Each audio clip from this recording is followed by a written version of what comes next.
राम राम बच्चा पार्टी जय भोले की बेटा आप सभी का स्वागत है एक बिल्कुल ही न्यू वीडियो में। इस वीडियो से हम शुरू करने जा रहे हैं अपनी क्लास 12th फ्लेमिंगो बुक की नेक्स्ट पोयम जिसका नाम है अ रोड साइड स्टैंड। बेटा बहुत ही प्यारी पोयम है। आप जब भी कहीं घूमने निकलते होंगे हाईवे पे आपको जरूर कोई ना कोई सड़क के किनारे एक छोटा सा खोखा दिखाई देता होगा या छोटी मोटी दुकानें दिखाई देती होंगी। तो उन्हीं खोखों और दुकानों को चलाने वाले लोगों के बारे में है बेटा इसकी कहानी। बहुत ही प्यारी पोएम लिखी है। तो चलिए शुरू करते हैं बिना किसी देरी के अबाउट द पोएट से। बेटा इस पोएम के पोएट का नाम है रॉबर्ट फ्रॉस्ट। इनकी आपने 10th क्लास में भी पहले और पोएम्स पढ़ी हैं। बाकी ये काफ़ी एक्लेम्ड पोएट रह चुके हैं 20th सेंचुरी के। एक्लेम्ड मतलब होता है प्रशंसित, जाने-माने पोएट रह चुके हैं। रॉबर्ट फ्रॉस्ट बेटा बेसिकली अपनी पोएम्स में बात करा करते थे चरित्र, मतलब लोगों के किरदारों के बारे में, उनके बारे में और सीनरीज़ को, वो ब्यूटीफुल सीनरीज़ को डिस्क्राइब किया करते थे।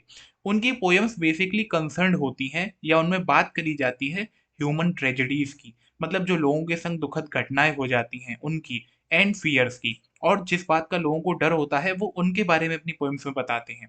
बाकी जो उनका रिएक्शन है लाइफ़ की कॉम्प्लेक्सिटीज़ को लेकर, कॉम्प्लेक्सिटीज़ का मतलब होता है छोटी-छोटी डिफ़िकल्टीज़ को लेकर, वो उसके बारे में भी बेटा हमें पोएम में बताते हैं। And his ultimate acceptance of his burdens, और फिर कैसे उन्होंने अपनी ज़िंदगी के बर्डन्स को एक्सेप्ट कर लिया है, ये समझ लिया है कि मुझे इन्हें सहना ही पड़ेगा। वो इस बात को भी बेटा अपनी पोएम्स में हमें बताते हैं, डिस्क्राइब करते हैं। ये कुछ उनके प्रोमिनेंट वर्क्स हमें दिए हुए हैं, मतलब जो कि अच्छी-अच्छी उनकी वेल नोन पोएम्स हैं, हमें वो बताई गई हैं। बाकी अब ये जो पोएम होने वाली है रोड साइड स्टैंड, बेटा इसमें बेसिकली वो हमें बताएँगे उन पुअर डिप्राइव्ड लोगों के बारे में, वो गरीब और दबे हुए लोगों के बारे में, वो उन पर होने वाली निर्दयता को वो काफ़ी क्लैरिटी से हमें बताएँगे। पिटीलेस का मतलब होता है बेटा निर्दयता, कि किसी के संग हम कितना निर्दय हो सकते हैं, उसके संग कितना बुरा कर सकते हैं। वो उसको हमें यहाँ पर बड़ी क्लैरिटी से बताने वाले हैं, स्पष्टता से बताने वाले हैं, और वो भी उन लोगों के प्रति मन में अपनी काफ़ी सिंपैथी लिए और ह्यूमैनिटी लिए, मतलब काफ़ी इंसानियत के नाते, और बेटा उनके प्रति काफ़ी सिंपैथी दिखाकर वो हमें उनकी ज़िंदगी में होने वाली निर्दयता के बारे में इस पोएम में बताने जा रहे हैं। तो चलिए बेटा जानते हैं हम लोग उन पर क्या निर्दयता कर रहे हैं इस पोएम के through. The little old house was out with a little new shed. एक पुराना सा घर एक नए से छज्जे के संग बाहर को आया है। बेटा सुना आपने, एक पुराना सा घर नए से छज्जे के संग बाहर को आया है। देखो इसका मतलब बेसिकली ये है कि जैसे आपने देखा होगा जितने भी रोड साइड स्टैंड होते हैं, ये बेसिकली अपने घरों से लोग थोड़े बाहर को खोल लेते हैं उसी में छज्जा बढ़ा के, ठीक है, शेड लगा के। तो वही यहाँ पर पोइट में बताना चाह रहे हैं। और एक पुराना सा घर कैसा अपोजिट सा लग रहा है बेटा, और एक नया सा छज्जा, एक वो कंट्रास्ट की हमें फीलिंग देना चाह रहे हैं। ये चीज़ ये शो कर रही है कि गांव वाले भी अब सिटी वालों की तरह चेंजेस को अडेप्ट करना शुरू कर रहे हैं या उनकी तरह बनना चाह रहे हैं। वो भी नई-नई चीज़ें एक्सपेरिमेंट कर रहे हैं, ट्राई कर रहे हैं। In front at the edge of the road where the traffic is bad. और वो छज्जा बिल्कुल उस रोड के एज पर है, किनारे पर है, जहाँ से ट्रैफिक स्पैड होता है। स्पैड मतलब बेटा तेज रफ्तार में गुजर जाता है। तो वो कह रहे हैं कि भाई देखो एक पुराने से घर से नया छज्जा बाहर निकला है उस रोड के किनारे जहाँ पर गाड़ियां घोड़े बहुत तेज रफ्तार में गुजरते हैं। एज ऑफ द रोड होने का मतलब क्या है बेटा, रोड के किनारे पर, मतलब एक तरीके से वो किसी के रास्ते में नहीं आ रहे हैं, या वो एकदम कहा जाए तो एकदम स्ट्रीम से हटके हैं, बिल्कुल बाहर है, उन पर किसी की अटेंशन नहीं जा रही है।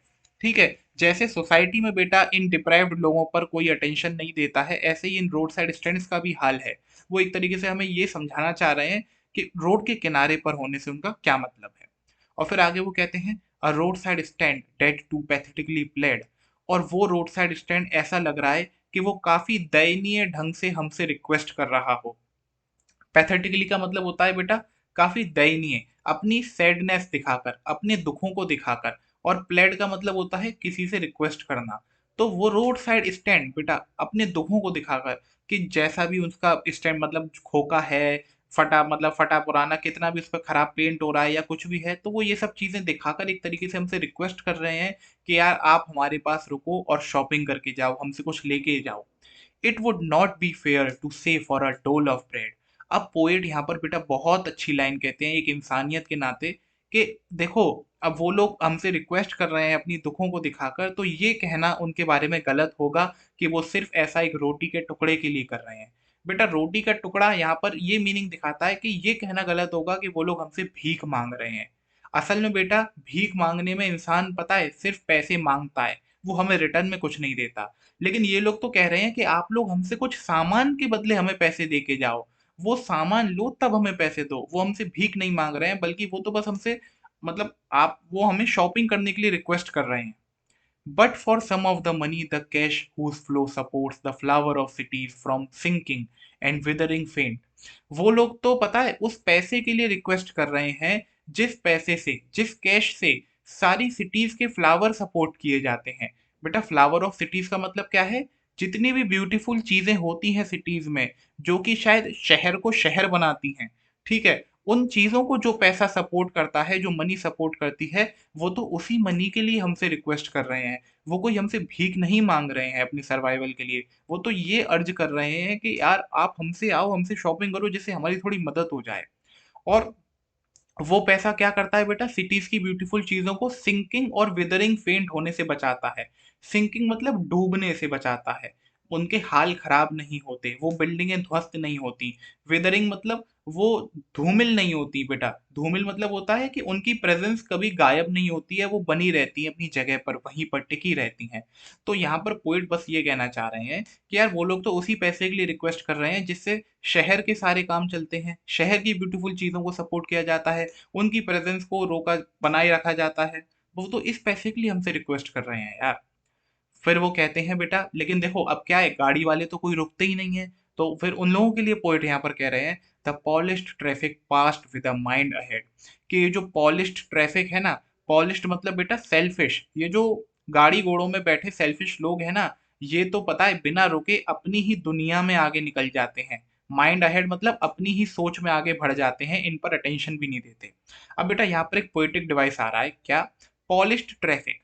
ट्रैफिक को यहाँ पर पॉलिश्ड बोला गया है, उन गाड़ी घोड़ों को यहाँ पर सेल्फिश बोला गया है। असल में बेटा ये होता है ट्रांसफर्ड एपिथेट, क्योंकि गाड़ी घोड़े तो सेल्फिश है नहीं। ये सेल्फिश जो इस्तेमाल किया है ये उनमें बैठे लोगों के लिए किया है। तो इस सेल्फिश जो शब्द है जो लोगों के लिए इस्तेमाल किया जाना था, उसको ट्रांसफर कर दिया गया ट्रैफिक पर। इसलिए बेटा यहाँ पर एक पोएटिक डिवाइस यूज हुआ है, ट्रांसफर्ड एपिथेट।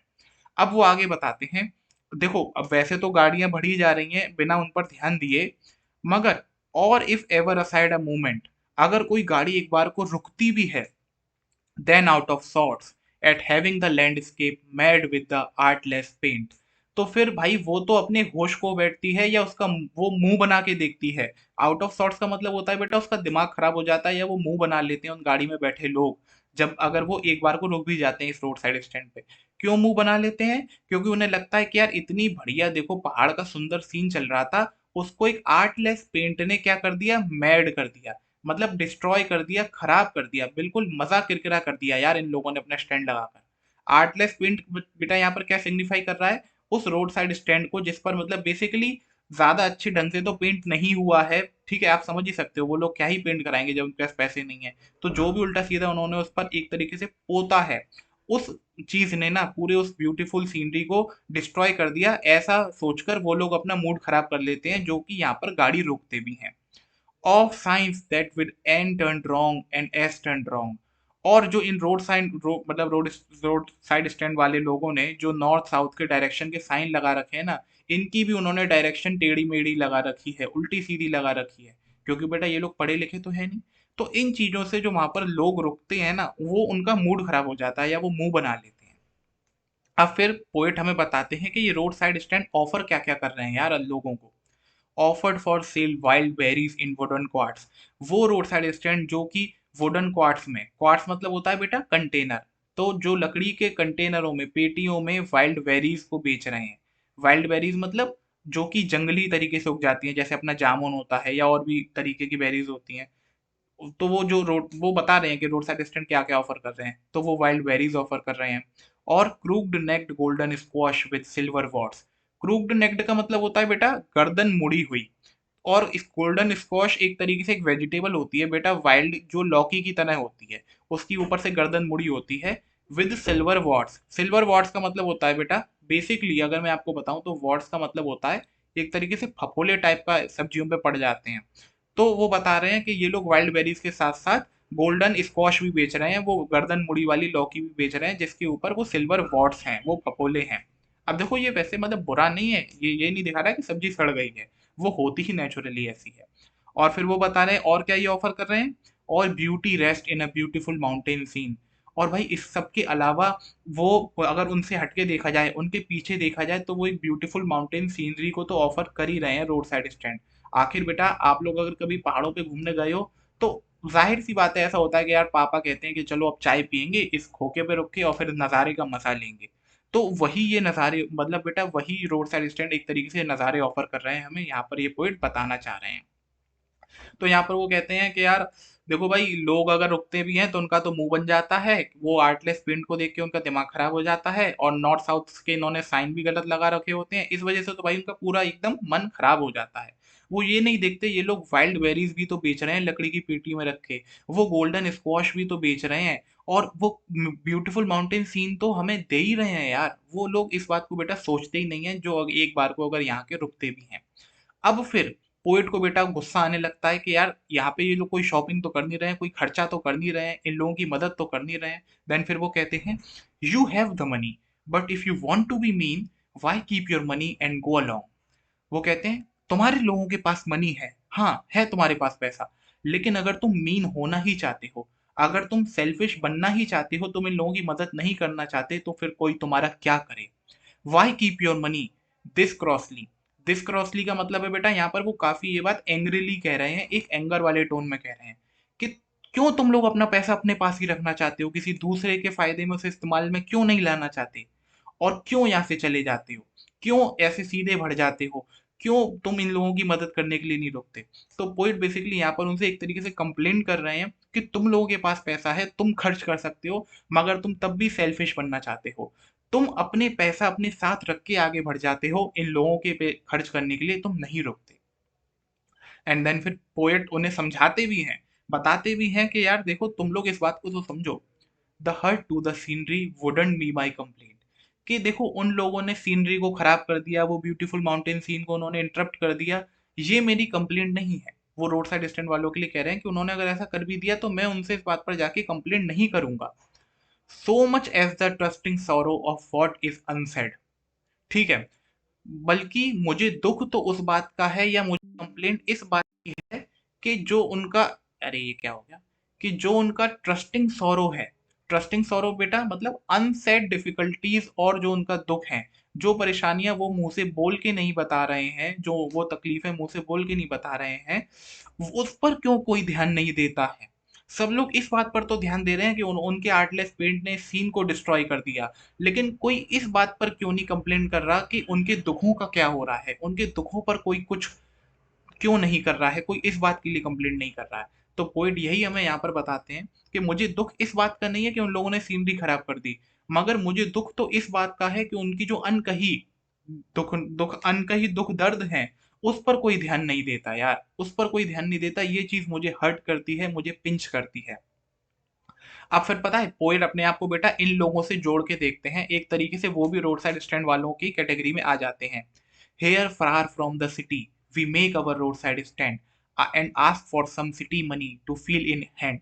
हम इतनी दूर शहर से आकर यहाँ पर रोड साइड स्टैंड इसलिए लगाते हैं कि कुछ पैसा कमा सके, अपने हाथ में कुछ पैसा महसूस कर सके यार। वो जो सिटी वाले लोग कमाते हैं ना वही पैसा, to try if it will not make our being expand and give us the life of the moving pictures promise। और हम मतलब रोड साइड स्टैंड वाले पैसा कमाकर ये देखना चाहते हैं, वो सिटी वाला पैसा कमाकर ये देखना चाहते हैं कि यार क्या ये पैसा हमारे लाइफ को एक्सपेंड कर सकता है, मतलब हमारे स्टैंडर्ड्स को बढ़ा सकता है, क्या ये पैसा हमारे सुख को बढ़ा सकता है, हम ये बात सिर्फ टेस्ट करना चाहते हैं। और क्या ये पैसा हमें वही लाइफ दे सकता है जो कि मूविंग पिक्चर हमसे प्रॉमिस करा करती हैं। मूविंग पिक्चर का मतलब होता है बेटा जो फ़िल्मों में दिखाया जाता है कि पैसे से सारी खुशियाँ होती हैं।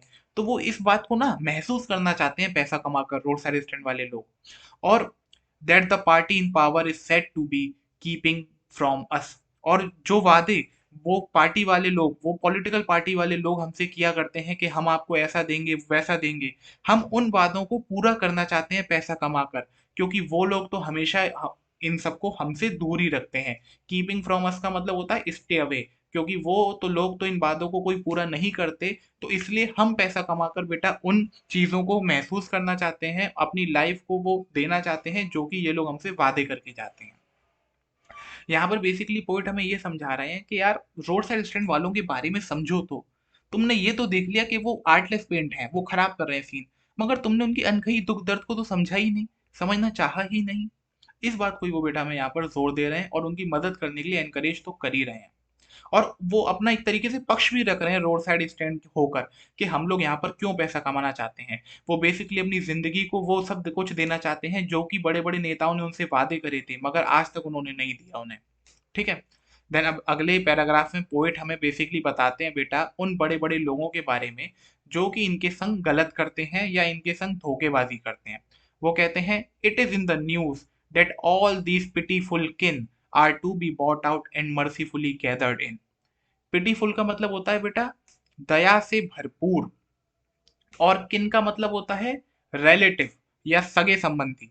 मतलब आप इस पूरे का यहाँ समझ सकते हो कि ये बेचारे लोग हैं जो रोड साइड स्टैंड वाले हैं, इनको पोएट क्या कह रहे हैं, बेचारा कह रहे हैं। तो वो यहाँ पर हमसे कहते हैं कि यार देखो अब ऐसी खबर आई है कि इन सारे बेचारे लोगों को ना संग में लाया जाएगा और मर्सीफुली इन्हें गैदर किया जाएगा, इकट्ठा किया जाएगा। मर्सीफुली का मतलब होता है बेटा दया दिखाकर, काफी दया के भाव से इन सब लोगों को एक साथ लाया जाएगा और इन्हें इकट्ठा किया जाएगा। कहाँ इकट्ठा किया जाएगा? To live in villages next to the theatre and the store where they won't have to think them for themselves any more. इन्हें उन गाँव में इकट्ठा किया जाएगा, इन्हें उन गाँव में लाया जाएगा जहाँ पर थिएटर जैसी और डिपार्टमेंटल स्टोर जैसी सुविधाएं होंगी। इन्हें उन गाँव में लाया जाएगा, ऐसी जगहों पर लाया जाएगा जहाँ पर इन्हें अपने बारे में और सोचना नहीं पड़ेगा। अपने बारे में बेटा और ना सोचने का यहाँ पर मतलब है कि इन्हें अपने लिवलीहुड के बारे में नहीं सोचना होगा। इन्हें ये नहीं सोचना पड़ेगा कि हम 2 वक़्त की रोटी कहाँ से कमाएँगे। तो पोएट कहते हैं कि यार देखो ऐसी खबर आई है कि इन सारे बेचारे लोगों को बड़ी दया के भाव से इकट्ठा किया जाएगा और इन्हें ऐसे विलेजेस रहने के लिए दिए जाएंगे जहाँ पर थिएटर और स्टोर जैसी व्यवस्थाएं होंगी, जहाँ पर इन लोगों को अपने लिवलीहुड के बारे में और परेशान नहीं होना पड़ेगा और सोचना नहीं पड़ेगा। अब बेटा पोएट हमें नेक्स्ट लाइन से उन लोगों के बारे में बताते हैं जो कि इन लोगों को इकट्ठा कर रहे हैं विलेजेस में। वो कहते हैं कि भाई ये लोग कौन है, अभी मैं आपको पढ़ के बताता हूँ। While greedy good doers, beneficent beasts of prey, swarm over their lives, enforcing benefits।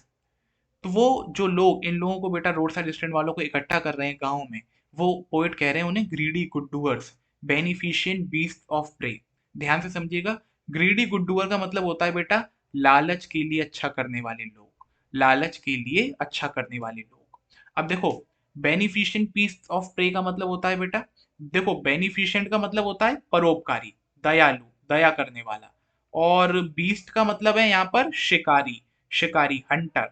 और प्रे का मतलब है शिकार। ठीक है।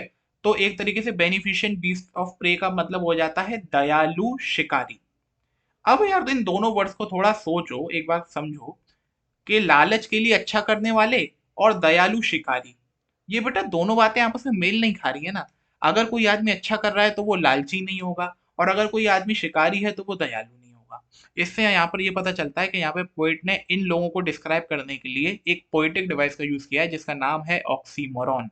और बेटा यहाँ पर एक और डिवाइस यूज हुआ है, जैसे यहाँ पे ग गा की साउंड रिपीट हो रही है, यहाँ पे बा की साउंड रिपीट हो रही है, तो यहाँ पर एलिट्रेशन भी यूज हो रहा है। तो पोएट कहते हैं भाई कि जो लोग इन्हें इकट्ठा कर रहे हैं ना, वो तो क्या है ग्रीडी गुड डूअर्स हैं, लालच के लिए इकट्ठा करते हैं। और वो तो एक तरीके से दयालु शिकारी हैं। है तो वो दिखाते अपने आप को कितने बड़े परोपकारी हैं कि हम तो इन लोगों पर दया कर रहे हैं, लेकिन असलियत में वो शिकारी हैं। क्यों ऐसा वो क्यों कहते हैं? Because they swarm over their lives enforcing benefits, क्योंकि वो उनकी जिंदगी के ऊपर मंडरा रहे हैं। और हाँ, वो उन पर एनफोर्स कर रहे हैं बेनिफिट्स को, मतलब लागू कर रहे हैं कुछ बेनिफिट्स को, उन्हें कुछ बेनिफिट्स दे रहे हैं। मगर वो बेनिफिट्स कैसे हैं? That are calculated to soothe them out of their fits. वो बेनिफिट सारे कैलकुलेटेड हैं, वो सोच समझ के उन्हें दिए जा रहे हैं। क्यों?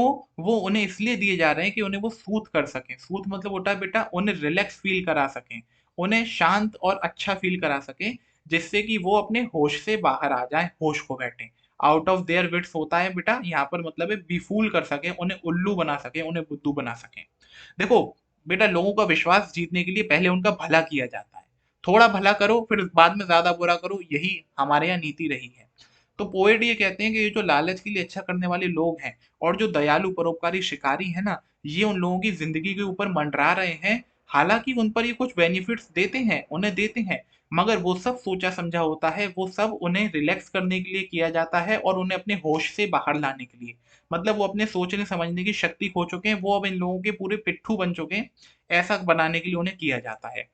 और फिर वो आगे कहते हैं, and by teaching them how to sleep they sleep all day. और फिर उन लोगों को ये सिखाकर कि कैसे मतलब ये जो अपने बेनिफिशियल बीस्ट ऑफ प्रे हैं, वो उन लोगों को ये सिखाकर कि कैसे आप लोग आराम से सो सकते हैं, मतलब कैसे आप लोग रिलैक्स कर सकते हैं, कैसे आप अपनी सारी चिंताओं को छोड़ सकते हैं। दे स्लीप ऑल डे। ये जो पॉलिटिकल पार्टीज हैं या जो बड़े बड़े लोग हैं ना, ये खुद सो जाते हैं बेटा। ये खुद सो जाते हैं, मतलब इन लोगों के बारे में फिर सोचना बंद कर देते हैं। Destroy their sleeping at night the ancient way. और वही पुराने तरीके से, वही पुरानी नीति से उन लोगों की रातों की नींद को उड़ा देते हैं। असल में बेटा यहाँ पर पोइट कहना क्या चाह रहे हैं समझो। जैसे आपको बेटा किसी पर पूरा भरोसा हो कि ये तो मेरा चीज करा ही देगा, मान के चलो आपका बेस्ट फ्रेंड है, उसने कहा मैं तुझे एग्जाम में चीटिंग कराऊंगा। अब आपने बिल्कुल आप रिलैक्स हो गए, आपने कोई पढ़ाई नहीं करी कि यार वो है तो वो करा देगा। मगर फिर क्या हुआ, कुछ समय तो आपको चीटिंग कराता रहे, लेकिन जब मेन पेपर आया या मेन क्वेश्चन आया, उसने बेटा उसी समय आपका साथ छोड़ दिया।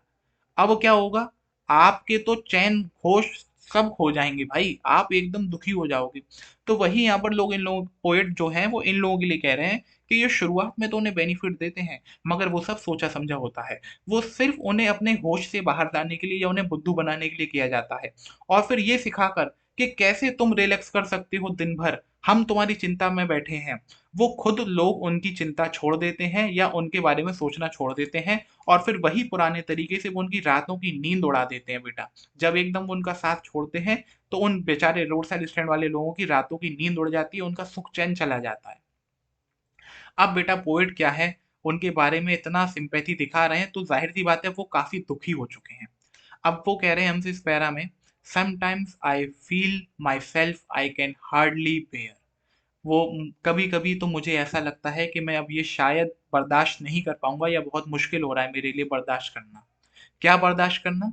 The thought of so much childish longing in when. Longing का मतलब होता है बेटा wish.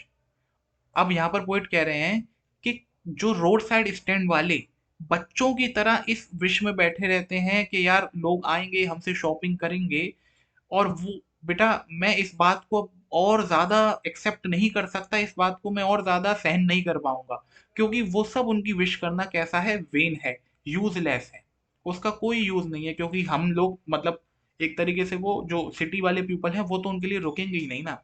The sadness that lurks near the open window there, that waits all day in almost open prayer for the squeal of brakes, the sound of stopping car। और वो क्या नहीं बर्दाश्त कर पा रहे हैं पोइट?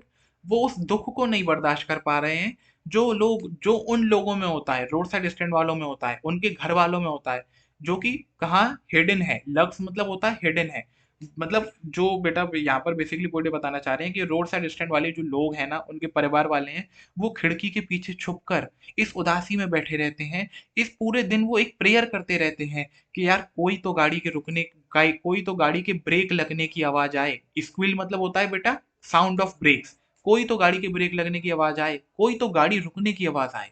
तो अब पोइट इस मतलब इस फैक्ट को और नहीं सह पा रहे हैं कि यार वो लोग कितने उदास हैं। वो लोग पूरे दिन भर इस प्रेयर में बैठे रहते हैं कि कोई तो गाड़ी ब्रेक लगाए, कोई तो गाड़ी रुके। अब पोइट से ये बर्दाश्त नहीं हो रहा है, उनका बेटा एक तरीके से घड़ा भर चुका है। Of all the thousand selfish cars that pass, just one to enquire what a farmer's prices are। कि भाई जितनी भी वहां पर हजारों गाड़ियां उनके सामने से गुजर रही हैं, उनमें से कोई एक गाड़ी तो रुक के उस फार्मर के या उस रोड साइड स्टैंड वाले से उसके प्राइसेस पूछ सके, उसके प्रोडक्ट के दाम पूछे उससे। वो लोग क्या है, दिन भर इसी इंतजार में बैठे रहते हैं कि यार कोई गाड़ी आए, रुके, और हमसे हमारे प्रोडक्ट के दाम पूछे, हमसे शॉपिंग करके ले जाए। तो अब इस बात को पोएट क्या है और बर्दाश्त नहीं कर पा रहे हैं, उनके उस दुख को वो और बर्दाश्त नहीं कर पा रहे हैं। अब देखो यहाँ पर एक और अपना ट्रांसफर्ड एपिथेट का एग्जाम्पल है, सेल्फिश कार। बेटा कार सेल्फिश नहीं है, कार में बैठे पीपल सेल्फिश है, लोग सेल्फिश है। ओके। अब फिर वो बताते हैं कि हाँ कुछ गाड़ियां रुकी तो, मगर अब देखो उनकी गाड़ियों की कहानी जानो क्या है। And one did stop, but only to plow up grass, in using the yard to break and turn around. Plow up मतलब होता है एकदम बिगाड़ देना, ठीक है। तो कहते हैं कि हाँ उन हजारों गाड़ियों में से एक रुकी, मगर उसने तो ग्रास ही बिगाड़ दी। जो रोड साइड स्टैंड वालों का आंगन था उसने तो उसकी ग्रास एकदम बिगाड़ दी, और उसने सिर्फ एक तरीके से रोड साइड स्टैंड वालों के यार्ड का इस्तेमाल किया अपनी गाड़ी को बैक मोड़ने के लिए। जैसा कि आम तौर पर बेटा हम लोग करते हैं कि हम थोड़ा उधर मुड़ जाते हैं रोड से हटके, जिससे हम गाड़ी आराम से बैक मोड़ सकें। उसने उससे कोई शॉपिंग नहीं करी, उनसे उनमें कोई बेनिफिट नहीं मिला। And another to ask the way to where it was bound. और हाँ एक और भी रुकी, लेकिन वो तो सिर्फ रास्ता पूछने के लिए रुकी जहां उसे जाना था, वेयर इट वॉज बाउंड, जहां वो पहुंचना चाहती थी, बस उसने तो रास्ता पूछा। And another to ask could they sell it a gallon of gas.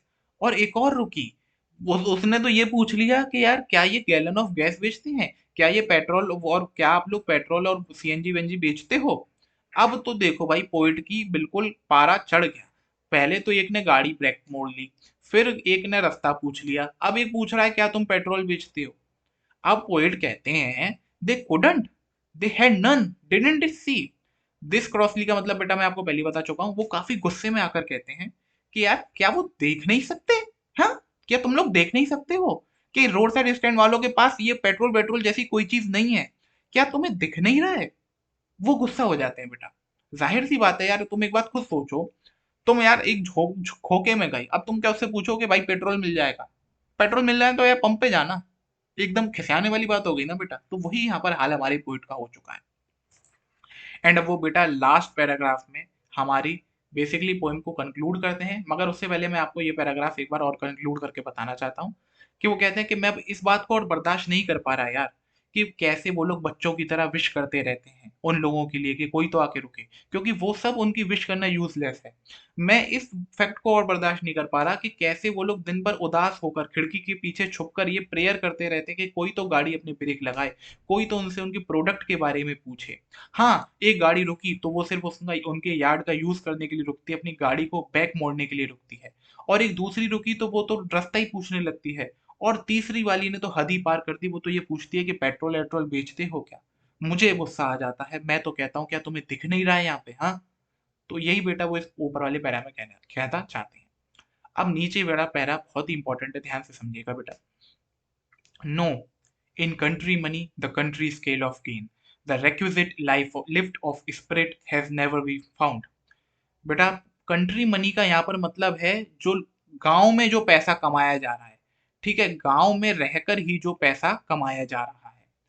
तो पोएट यहाँ पे कहते हैं कि जो कंट्री मनी है ना, जो गांव के लोग गांव में रहकर ही जो पैसा कमा पा रहे हैं, the country scale of gain, उसमें कंट्री इसका कोई गेन नहीं होगा, उसमें गांव की कोई तरक्की नहीं हो पाएगी, उसमें गांव के लोगों के स्टैंडर्ड्स नहीं बदल पाएंगे। The requisite lift of spirit has never been found. requisite का मतलब होता है डिमांडेड या रिक्वेस्टेड। क्योंकि भाई जो requisite, जो एक मतलब एक एंथुजियाज्म या जो एनकरेजमेंट इन लोगों को चाहिए, एक मदद जो इन लोगों को चाहिए बेटा अपने स्टैंडर्ड्स को बढ़ाने के लिए, अपनी लाइफ के स्टैंडर्ड्स को सुधारने के लिए, वो तो इन्हें आखिरकार कभी मिली ही नहीं, कभी वो इन्हें खोज ही नहीं पाए, क्योंकि हम में से कोई लोग उनकी मदद करते ही नहीं। तो बेटा कैसे गांव में पैसा बढ़ेगा, कैसे गांव के हालात सुधरेंगे, पोइट हमें यही बता रहे हैं। और so the voice of the country seems to complain. और वो ये भी कह रहे हैं कि इसलिए इन सब हालों को देख के तो यही लगता है कि ऐसा ही शायद कुछ गांव के लोग हमसे कंप्लेन भी करना चाह रहे हैं कि भाई शहर वालों ने हमारी मदद करी नहीं, या कोई किसी ने भी हमारी मदद नहीं करी, तो इसलिए हमें वो आज तक एनकरेजमेंट मिल ही नहीं पाया कि हम अपने गांव के स्टैंडर्ड्स को और सुधार पाए। अब बेटा पोएट अपने बारे में थोड़ा इंटेंस हो जाते हैं यहाँ पर इन लाइनों में, ध्यान से समझिएगा। I can't help owning the great relief it would be to put these people at one stroke out of their pain. देखो अब जितना भी हम ऊपर पढ़ के आए हैं, हमें ये तो पता चल गया कि अब पोएट इन लोगों के प्रति काफी सिंपैथी वाले हैं। और अब बेटा वो गुस्से में भी आ गए हैं, उनमें एंगर भी हो गया है, वो फ्रस्ट्रेटेड भी हो गए हैं कि इस बात से फ्रस्ट्रेटेड है कि वो मैं इन लोगों की कैसे हेल्प करूं यार, मैं इन लोगों के लिए क्या भला कर सकता हूँ। देन अब वो यहाँ पर कहते हैं कि अब मैं इस बात को और ओनिंग नहीं कर पा रहा, एक्सेप्ट नहीं कर पा रहा कि भाई अगर इन लोगों को कोई चीज ग्रेट रिलीफ दे सकती है, कोई इनको अगर बहुत ज़्यादा सुख दे सकती है, तो वो यही होगा कि इन्हें एक ही झटके में, एक ही स्ट्रोक में अपने दर्द से बाहर कर दिया जाए। बेटा, वो ये कह रहे हैं कि अब मैं इस बात को और बर्दाश्त नहीं कर पा रहा कि यार अगर अब इन लोगों को मुझे सुख पहुँचाना है, तो शायद अब इन लोगों के सारे दुखों को एक झटके में इनसे दूर करना होगा। वो यहाँ पर बेटा एक झटके में दुख कब दूर होते हैं पता है? जब तक ज़िंदगी है तब तक दुख है बेटा। जब तक जीवन है मतलब जब तक जीना है तब तक सीना है। कठिनाइयाँ पीछा नहीं छोड़ेंगी। हाँ, मौत के बाद फिर यहाँ पर पोएट कह रहे हैं कि अब तो शायद मौत ही इन लोगों को इन लोगों का एक इलाज है, जो कि इन्हें इनके सारे दर्द से एक ही झटके में बाहर निकाल सकता है। मगर वो ये भी कह रहे हैं कि यार मैं इस बात को एक्सेप्ट नहीं कर पा रहा हूँ कि अब क्या सिर्फ़ मौत ही एक आखिरी ऑप्शन बचा है? क्या ये लोग मर जाएँ? क्या ये लोग अपनी ज़िंदगी खत्म कर लें अगर ये लोग अपने दुःख से बाहर आना चाहते हैं? मतलब इस टाइम पर पोएट बेटा काफ़ी ही ज़्यादा फ्रस्ट्रेटेड हो चुके हैं, काफ़ी ही वो बेटा मतलब अपने आप को कंट्रोल नहीं कर पा रहे हैं, अपनी भावनाओं, अपनी इमोशंस पे वो एक बैरियर नहीं लगा पा रहे हैं।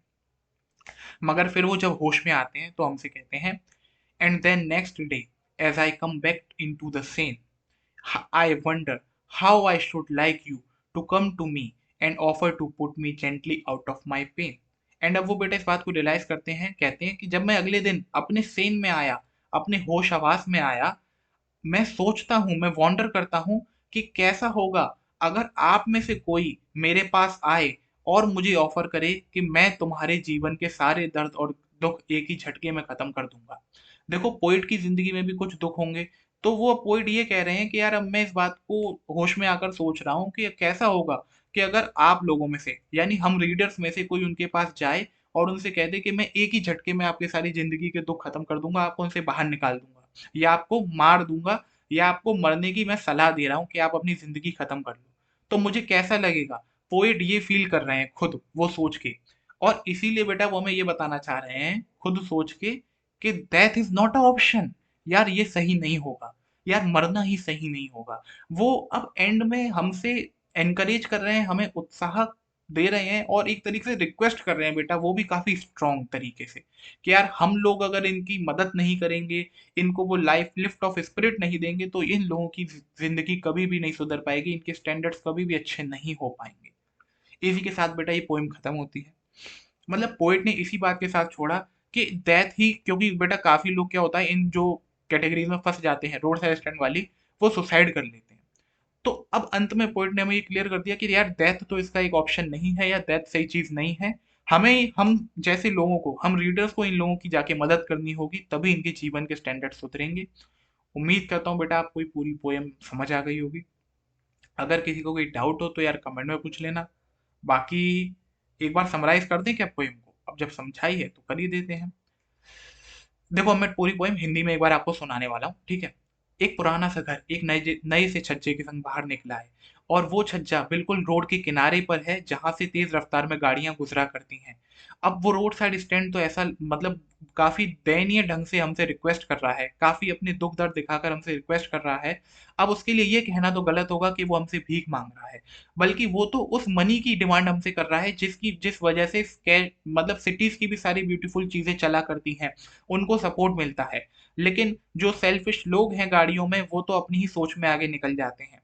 अगर उनमें से कोई एक बार को रुकता भी है तो वो उस आर्टलेस पेंट को देख के जिसने ब्यूटीफुल माउंटेन सीनरी को खराब कर दिया, उसको देख के वो मूड बिल्कुल अपना खराब कर लेता है, मुँह बना लेता है। और उसे तो सिर्फ़ नज़र आता है कि इनके एन नॉर्थ और साउथ डायरेक्शन के साइन्स रॉन्गली टर्न्ड हैं। वो ये नहीं देखता कि ये लोग वाइल्ड बेरीज़ ऑफ़र कर रहे हैं, गोल्डन स्क्वाश ऑफ़र कर रहे हैं और कि ब्यूटीफुल माउंटेन सीन तो ऑफ़र कर ही रहे हैं। वो ये लोग मतलब वो सेल्फिश लोग ये नहीं देख पाते कि ये लोग क्या-क्या ऑफ़र कर रहे हैं। और फिर पोएट गुस्से में कहते हैं कि यार अगर तुम्हारे पास पैसे हैं, मगर तुम्हें सेल्फिश ही होना है तो फिर क्या करें? ले जाओ तुम अपना पैसा और यहाँ से चले जाओ। वो गुस्से में आकर उनसे ये कह देते हैं। फिर पोएट उन्हें समझाते भी हैं, रोड साइड स्टैंड वालों का पॉइंट ऑफ व्यू भी रखते हैं कि देखो मैं इस बात के लिए कंप्लेंट नहीं करूँगा कि उन लोगों ने सीनरी खराब कर दी, बल्कि मैं इस बात के लिए कंप्लेंट करूँगा कि यार कोई उनकी उन अनकही दुःख और दर्द को क्यों नहीं समझ रहा है। क्योंकि वो लोग इतनी फार सिटी से आए हैं बेटा, सिर्फ़ रोड साइड स्टैंड लगाने के लिए, जिससे वो कुछ पैसे कमा सकें, जिन पैसों से वो ये ट्राई करना चाहते हैं कि उनकी ज़िंदगी के स्टैंडर्ड सुधरेंगे या नहीं। वो अचीव कर पाएँगे जो वो फ़िल्मों में देखा करते हैं या नहीं। क्योंकि नेताओं ने तो उनसे सिर्फ़ आज तक वादे किए, पूरा कुछ भी नहीं किया। वो लोग पैसा कमा के अब ये देखना चाहते हैं कि वो उन वादों को पूरा कर, मतलब वो उन चीज़ों को पा सकते हैं या नहीं जो उनसे वादे करे गए थे। अब ये खबर आई है कि इन सब बेचारे लोगों को इकट्ठा किया जाएगा, इन्हें गाँव में रहने के लिए जगह दी जाएगी, जिनमें थिएटर होगा, स्टोर होगा, जहाँ पर इन लोगों को अपनी लिवलीहुड के बारे में और टेंशन नहीं लेनी पड़ेगी। लेकिन जो ऐसा लालच के लिए अच्छा करने वाले लोग हैं और जो परोपकारी शिकारी हैं, वो उनकी लाइफ पर मंडरा तो रहे हैं और उन्हें कुछ बेनिफिट्स भी दे रहे हैं, मगर ये सब कुछ सोचा समझा है। ये सब कुछ उन्हें रिलैक्स करने के लिए किया जा रहा है, जिससे वो अपने होशो-हवास से बाहर आ जाएँ, वो एकदम रिलैक्स हो जाएँ, अपने कुछ बारे में सोचे ही ना। और फिर उन्हें सिखाकर कैसे रोड साइड स्टैंड वाले लोग रिलैक्स करें, ये बड़े-बड़े लोग खुद रिलैक्स करना शुरू कर देंगे, उनके बारे में सोचना बंद कर देंगे और उसी पुरानी नीति से उनकी रातों की नींद तक उड़ा देंगे, वो उनका सब सुख चैन खींच लेंगे। अब फिर पोएट कहते हैं कि कभी-कभी तो मुझे लगता है कि मैं इस बात को और एक्सेप्ट नहीं कर सकता या इस बर्डन को और उठा नहीं सकता, कि कैसे वो लोग बच्चों की तरह दिन भर इस वेट में बैठे रहते हैं कि कोई गाड़ी रुकेगी। वो इस बात को एक्सेप्ट नहीं कर पा रहे हैं कि कैसे दिन भर उदास लोग वो खिड़की के पीछे छुपकर ये वेट किया करते हैं कि कोई ना कोई गाड़ी की ब्रेक की आवाज़ हो, कोई ना कोई गाड़ी रुके। जितनी भी 1000 कार हैं, उनमें से कोई भी उस फार्मर के प्राइस पूछने के लिए नहीं रुक रहा। अगर एक रुकी भी, तो वो सिर्फ़ यार्ड को यूज़ करती है गाड़ी बैक करने के लिए, और दूसरी ने तो सिर्फ़ रास्ता पूछा, और तीसरी तो ये पूछने लगती है कि क्या तुम पेट्रोल बेचते हो? फिर पोएट गुस्से में आ जाते हैं और वो कहते हैं, क्या तुम्हें दिख नहीं रहा है? मैं पेट्रोल बेचूँगा यहाँ पर। अब हमसे पोएट एंड में कंक्लूड करके बताते हैं कि गाँव में जो लोग पैसा कमा पा रहे हैं, जिन सुविधाओं से पैसा कमा रहे हैं, उनसे गाँव के स्टैंडर्ड कभी सुधर नहीं सकते। क्योंकि उन्हें वो एनकरेजमेंट, उन्हें वो हेल्प आज तक मिली ही नहीं गाँव वालों को। ठीक है? और ऐसा ही गाँव वाले कंप्लेन भी करना चाह रहे हैं। अब पोएट को एंड में आके ये लगने लगता है कि यार, अब मैं इस बात को एक्सेप्ट नहीं कर सकता कि अगर इन लोगों के मुझे सारे दुःख दर्द खत्म करने हैं, तो इन लोगों को मुझे एक ही झटके में इनके दुःख दर्द से छुट्टी दिलानी होगी। या मतलब इनको अब मर जाना चाहिए, इनकी मौत ही अब इनके दुःख दर्द से इन्हें छुटकारा दिला सकती है। और फिर वो ये बात खुद पर भी अप्लाई करके सोचते हैं और वो हमें ये एंड में बताते हैं कि death is not a option. हमें इन लोगों को एनकरेज करना चाहिए, इनकी हेल्प करना चाहिए, तभी इनके हालात सुधरेंगे। बेटा, इसी के साथ मैंने समराइज़ भी कर दी। उम्मीद करता हूँ आपको ये पोएम अच्छी लगी होगी, मेरा एक्सप्लेनेशन अच्छा होगा लगा होगा। अगर वीडियो बढ़िया लगी हो तो यार लाइक करना, शेयर करना, सब्सक्राइब करना। तब तक के लिए tata goodbye, see you. मिलते हैं नेक्स्ट वीडियो में। जय भोले की।